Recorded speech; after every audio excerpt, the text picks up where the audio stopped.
നമുക്ക് വെറുതെ ഗുരു എത്ര കാലം ജീവിച്ചു എന്ന ഒരു കണക്കെടുക്കാം. ഇപ്പോൾ എനിക്ക് 41 വയസ്സായി. 981 ജനിച്ച എനിക്ക് 41 വയസ്സായി. 41 വയസ്സ് വർഷം ജീവിച്ച ഞാൻ ഈ ഭൂമിയിൽ കൊടുത്ത കോൺട്രിബ്യൂഷനെ പറ്റിയിട്ട് ഒരു സ്റ്റഡി നടത്തിയാൽ അത് എത്ര പേജ് ഉണ്ടാകും എന്നുള്ളത് നമുക്ക് ക്ലിപ്തപ്പെടുത്തി പറയാൻ പറ്റും. എൻ്റെ ബയോഡാറ്റ ഞാൻ എഴുതിയാൽ അത് ഇത്ര പേജിൽ നിൽക്കുന്ന ഒരു മെറ്റീരിയലാണ്. നമ്മളതിനെ പ്രൊഫൈൽ എന്ന് ചിലപ്പോൾ പറയും, വളരെ ചുരുക്കി CV എന്ന് പറയും, ഒരു ചെറിയ ബുക്ക്ലെറ്റ് എന്ന് പറയും. നിങ്ങൾ ശ്രീനാരായണ ഗുരുവിൻ്റെ ജീവിതത്തെ ആ മട്ടിൽ എഴുതിയാൽ അതെത്ര വർഷമുണ്ടാകും? 60 വർഷമാണോ? അതല്ല 70 വർഷമാണോ? 70-ലേറെ വർഷമാണോ? അതൊരു 100 പേജ് ഉള്ളതാണോ? 400 പേജ് ഉള്ളതാണോ എന്നതാണ് ഞാൻ ആദ്യം ഉന്നയിക്കുന്ന ഫിലോസോഫിക് ആയിട്ടുള്ള ക്വസ്റ്റ്യൻ. ഗുരുവിനെപ്പറ്റി സംസാരിക്കാൻ തലയോലപ്പറമ്പിൽ ചെന്ന ദിവസമാണ് വൈക്കം മുഹമ്മദ് ബഷീർ ബാല്യകാല സഖിയിൽ പറഞ്ഞ മാത്തമാറ്റിക്സിൻ്റെ ഫിലോസഫി എനിക്ക് മനസ്സിലായത്. മജീദ് 1+1=2 എന്നതിന് പകരം ഒന്നും ചേർന്നാൽ ഇമ്മിണി ബല്യ 1 എന്ന് പറഞ്ഞു. അപ്പോൾ ടീച്ചർ മജീദിനെ ശിക്ഷിച്ചു, താർക്കികമായി ശിക്ഷിച്ചു. ടീച്ചർ ഉദ്ദേശിച്ച ആൻസർ 2 എന്നത് ദ അൾട്ടിമേറ്റ് മാത്തമാറ്റിക്സ് ആണ്. അത് കേവലമായ മാത്തമാറ്റിക്സ് ആണ്. ഇവിടെ ശിവപ്രസാദ പഞ്ചകം ചൊല്ലി സ്വാനുഭവഗീതി ഗുരു ഇത് എഴുതിയിട്ടുണ്ട്. കേവലമായിട്ടുള്ള വിജ്ഞാനത്തിൻ്റെ അവസ്ഥയെപ്പറ്റി ഗുരു പറഞ്ഞിട്ടുണ്ട്. ഈ കേവലാവസ്ഥയെ തട്ടിമറിച്ചിട്ട് നമ്മൾ ആ പരഗതിയിലേക്ക്, കൈവല്യത്തിലേക്ക് എത്തിച്ചേരുന്ന തത്വചിന്തയെ പറഞ്ഞ ആളാണല്ലോ ഗുരുദേവൻ. 1+1 എന്നത് 2 എന്ന ക്ലിപ്തപ്പെടുത്തിയ മാത്സിന് പകരം Majeed the philosophy of mathematics ആണ് പറഞ്ഞത്. പൂർണ്ണമദം പൂർണ്ണമിദം പൂർണ്ണാത് പൂർണ്ണമുദച്യതേ പൂർണ്ണസ്യ പൂർണ്ണമാദായ പൂർണ്ണമേവാവശിഷ്യതേ. സത്യത്തിൽ മജീദ് പറഞ്ഞ ആൻസറിനെ നമ്മൾ ആരെങ്കിലുമാണ് എങ്കിൽ മജീദ്, നീ പറഞ്ഞത് വളരെ വലിയ ഒരു തത്വമാണ്, നീ പറഞ്ഞത് ശരിയാണ്, അവിടെ ഇരിക്കൂ എന്ന് പറയും.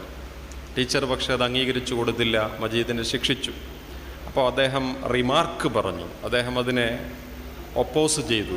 അദ്ദേഹം പറഞ്ഞത്, ടീച്ചർ, ഒരു ചെറിയ പുഴയും മറ്റൊരു ചെറിയ പുഴയും ചേർന്നാൽ ഒരു വലിയ പുഴ ഉണ്ടാകുമല്ലോ. അങ്ങനെയാണെങ്കിൽ ഒന്നും ചേർന്നാൽ ഇമ്മിണി ബല്യ 1 തന്നെ ആണല്ലോ. This is the philosophy of mathematics.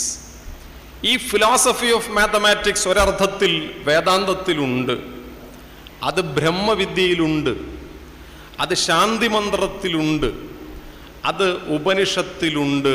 അതുകൊണ്ടാണ് നിങ്ങൾ 1-ൽ നിന്ന് 1 എടുത്തു മാറ്റിയാലും 1 അവശേഷിക്കുന്നത് എവിടെയോ അതാണ് ഏകാന്തമായ 1. ഇത് ഞാൻ അഡീഷൻ വെച്ചിട്ടല്ല ക്ലാസ്സിൽ പറഞ്ഞു കൊടുക്കുക. കുഞ്ഞെ, 1+1=2 എന്നുള്ളത് കറക്റ്റ് തന്നെ. പക്ഷെ നീ 1-നെ മൾട്ടിപ്ലൈ ചെയ്യൂ. 1 × 1 × 1 × 1 × 1. ഇനി ഇൻഫിനിറ്റ് പ്രോസസ്സായി അനന്തമായി നീ 1-നെ ഗുണിച്ചു കൊണ്ടിരുന്നാലും അതിൻ്റെ റിസൾട്ട് 1 എന്ന് തന്നെയാണ്. ഞാൻ 1,00,000 തവണ 1-നെ ഗുണിച്ചാലും =1 ആണ്.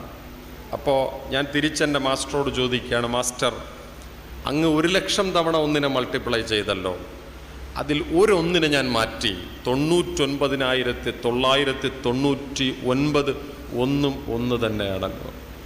ഈ മൾട്ടിപ്ലിക്കേഷൻ്റെ ഫിലോസഫിയാണ്, ഫിലോസഫി ഓഫ് മാത്തമാറ്റിക്സ് ആണ് ശ്രീനാരായണ ഗുരുവിൻ്റെ ജീവിതത്തിന് ബാധകമാവുക, അഡീഷൻ അല്ല.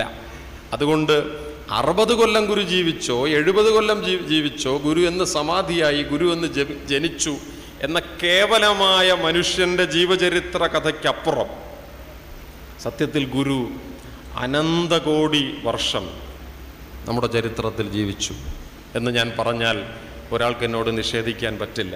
അതിന് കാരണം ഒരു ഗുരുവല്ല ഈ ഭൂമിയിൽ ജീവിച്ച് സമാധിയായി പോയത്. അനന്തമായ വ്യക്തിത്വമുള്ള ഗുരുവിൻ്റെ ഒരു ജീവിതമാണ്. ഒരു ഗുരുവല്ല, അനേക കോടി ഗുരു, ശ്രീനാരായണ ഗുരു, അനേക വ്യക്തിത്വങ്ങളുടെ ഉടമയായിട്ടുള്ള ഗുരു ഈ ഭൂമിയിൽ ജനിച്ച് സമാധിയായി പോയി എന്ന് പറയലാണ് നാം ജീവിക്കുന്ന കാലത്തിൻ്റെ സയൻസിന് നിരക്കുന്ന ഗുരുവിൻ്റെ ജീവചരിത്രം എന്ന് ഞാൻ പറയുന്നു. വൂലി എന്ന ഒരു പുസ്തകമുണ്ട്, ഗാരി സുക്കാവ് എഴുതിയത്. സുക്കാവ് ഒരു സയൻറ്റിസ്റ്റാണ്, അദ്ദേഹം ഒരു ഫിലോസഫറാണ്. വൂലി എന്ന വാക്ക് ഒരു ചൈനീസ് വാക്കാണ്. സുക്കാവ് ഇതിനെ ഡിഫൈൻ ചെയ്യുന്നത്, ഇതിൻ്റെ അർത്ഥം പറയുന്നത്, വൂലി മീൻസ് ചൈനീസിൽ ഫിസിക്സ് എന്നാണ്. നമ്മൾ സാധാരണ ഒരു കുട്ടിയോട് ഫിസിക്സ് എന്താണ് എന്ന് ചോദിച്ചാൽ ആ കുട്ടി പറയുന്ന മറുപടി അത് ബലത്തെക്കുറിച്ചുള്ള പഠനമാണ്, അത് വെലോസിറ്റിയെക്കുറിച്ചിട്ടുള്ള പഠനമാണ്, അത് പ്രകാശത്തെക്കുറിച്ചിട്ടുള്ള പഠനമാണ്, അന്തരീക്ഷത്തെക്കുറിച്ചിട്ടുള്ള പഠനമാണ്. അപ്പം മാസ്റ്റർ തിരിച്ചു ചോദിക്കുന്നു, നീ പഠിക്കുന്ന ഫിസിക്സ് ജീവനുള്ള ഇതിനെക്കുറിച്ച് പഠിക്കുന്ന സംഗതിയാണോ? കുട്ടി പറയും, നോ, ഞാൻ പഠിക്കുന്ന ഫിസിക്സ് ജീവനുള്ളതിനെക്കുറിച്ച് പഠിക്കുന്നതല്ല, അത് അജൈവമായതിനെക്കുറിച്ച് പഠിക്കുന്നതാണ്. ചലനത്തിന് ജീവനില്ല, അണുക്കൾക്ക് ജീവനില്ല, ഇലക്ട്രോണിന് ജീവനില്ല. പക്ഷേ വൂലി എന്ന ഫിസിക്സ് പറയുന്നത് ബലത്തിന് ജീവനുണ്ട്. So woolly means, physics means the ultimate knowledge of knowing എന്ന് മാത്രമല്ല, the pattern of organic living എന്നാണ്. രണ്ട് ഇലക്ട്രോണുകൾ കൂട്ടിമുട്ടുന്നതിനെക്കുറിച്ച് കെമിക്കൽ ഫിലോസഫിയിൽ നമ്മൾ പഠിക്കുന്നു, ഫിസിക്സിൽ പഠിക്കുന്നു. ഒരു പ്രകാശ തരംഗം താഴേക്ക് വരുന്നതിനെക്കുറിച്ച് നമ്മൾ പഠിക്കുന്നു. പക്ഷേ ആ പഠനത്തിൻ്റെ ഫിസിക്സ് ഇന്ന് പറയുന്നത് പ്രകാശത്തിന് ജീവനുണ്ട് എന്നാണ്.